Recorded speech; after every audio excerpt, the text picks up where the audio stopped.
Պարոն նախարար, ես երկու հարց ունեմ, բայց քանի որ ասվել է, որ մեկ հարց պատկեր վերաբերյալ չեմ հնչեցնի, ձեր հայտարարագիրը առաջացրել է ուսումնասիրություն առաջացրել է մի խումբ փաստաբանների մտահոգությունները, մասնավորապես վերջերս էլ Արազոր Աբյան ներկայացում արել, ըստ որի ձեր նկատմամբ հնարավոր է քրեական վարույթ հարուցվի, մասնավորապես անտոկոս 0%-ով վարկ ստանալու, քերո անունով շինություն գրանցելու եւ այլն, նախ այս մասով դուք ունեք մտահոգություններ կա, արդյոք կոռուպցիոն գործարքների մեջ եք թե ոչ եւ հրավիրվել եք որևիցե կերպ իրավապահ այս կամ այն կառույց, շնորհակալություն։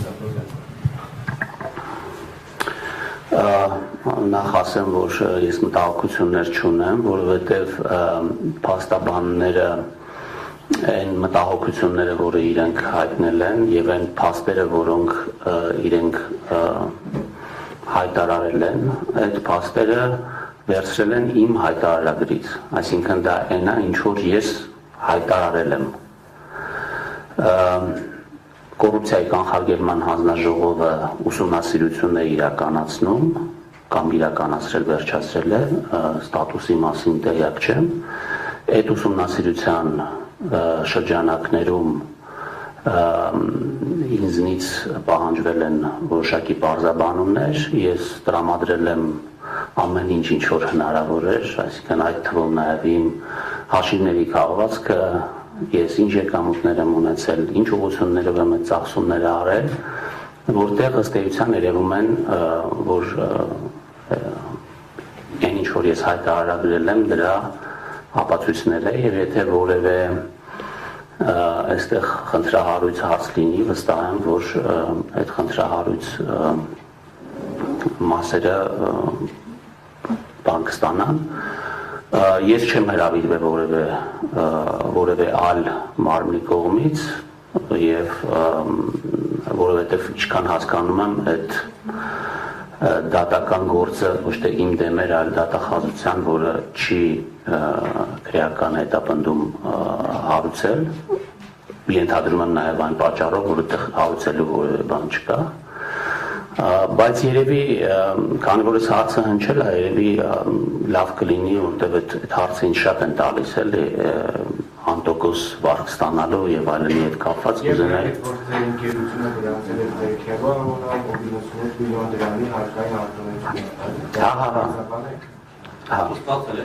Հարկելի գործընկերներ, խնդրում եմ։ Հիմա կասեմ։ Իրական պատմությունը իրականում հետևյալն է, երբ որ 20 թվականին պատերազմից հետո մի խումբ ընկերներով որոշեցինք, որ մենք այսպիսի մի տեխնոլոգիական պարկ ենք ուզում հիմնադրել, որը կմեծացներ Հայաստանի այսպես զինվածությունը տարբեր բարձր տեխնոլոգիական մշակումներ անելու ուղղությամբ որոշեցինք այսպիսի բան հիմնադրել եւ իմ ընկերներից մեկը որպես իր մասնակցություն այդ գործընթացում պարտքով այդ գումարը, այսինքն այդ գումարը ներդրեց այս գործի մեջ, որը ձևակերպեց որպես պարկ եւ որոշվեց, որ ես պետք է լինեմ, ես պետք է ղեկավարեմ այդ ընկերությունը եւ այս ամբողջ պատմությունը, հետո իհարկե 21 թվականի օգոստոսին, երբ որ կառավարությունը որոշեց, որ ես պետք է ստանձնեմ ֆինանսների փոխնախարարի պաշտոնը, ես ստանձնեցի այդ պաշտոնը, երբ որ արդեն պարզ էր, որ ես այլևս այդ գործունեությամբ չեմ կարող զբաղվել, ուղղակի այդ պարտքը եւ այդ ընկերությունը ես փոխանցեցի երրորդ անձի եւ այդ ընկերությունը որքանով տեղյակ եմ արդեն այդ ներդրման ամբողջ ծավալը իրականացվել է եւ արդեն գործունեություն է իրականացնում։ Ինչ վերաբերվում է արտոնություն ստանալուն, ապա ճիշտ ասած ես տեղյակ չեմ եղել այդ արտոնության պատմության հետ կապված, այսինքն այդ ընկերությունը սարքավորումներ ներմուծելուց ինչպես բազմաթիվ այլ ընկերություններ որը սահմանված է նաև մեր կանոնակարգերով, դիմել է ներմուծման արտոնություն